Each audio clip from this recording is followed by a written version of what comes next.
Okay, now in this video I will demonstrate the oscilloscope function and also the analog module, which contains different types of transistors on it.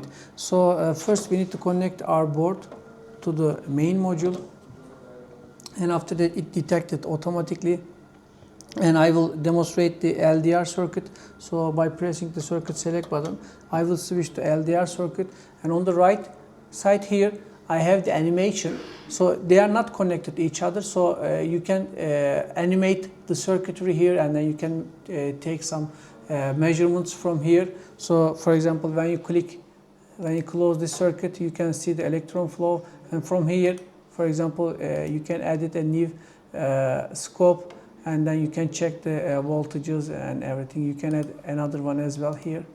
So it's a kind of animation here, and after that we have the steps that describes how to accomplish this circuitry.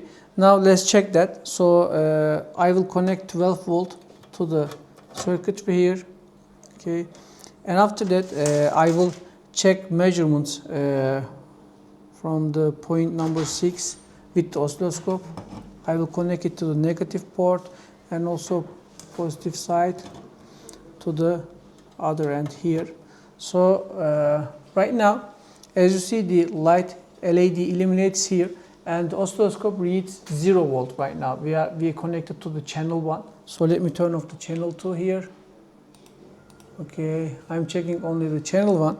So I will use my phone light flash, and when I illuminate the LDR, as you see, the LED turns off, and also I can check the voltage here. So it reaches about 10 volts. So when I remove my flash, the voltage drops 0. So with the oscilloscope you can take some measurements.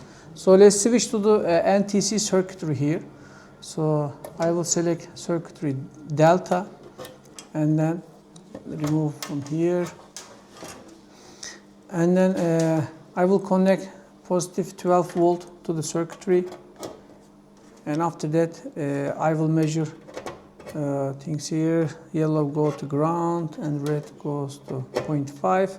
Now there's an NTC sensor here, so I will use a lighter to heat up the sensor, and then the LED brightness will change according to the NTC sensors, because it sends current to the base leg of the transistor. So it depends on the current, the brightness of the LED will change, and also I will check it here. So right now we are measuring 10 volts. So when I heat the sensor with a lighter here, okay, as you see, the LED goes bright and voltage drops to 0 because it's ground, and then I will wait for the cool down.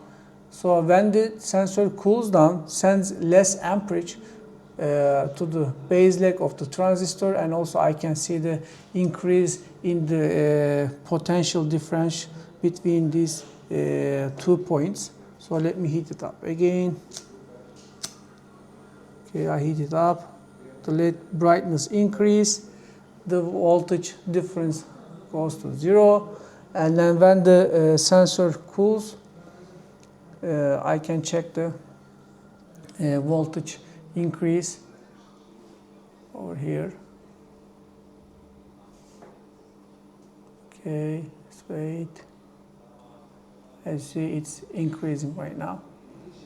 So these are 2 examples of transistors with oscilloscope. We have other circuitries as well. So just want to give 2 quick explanation. And also in the Workbench we have a signal generator, wave generator function as well. From here we can generate some waves, and from the scope we can read that the waves over there. Thanks for watching.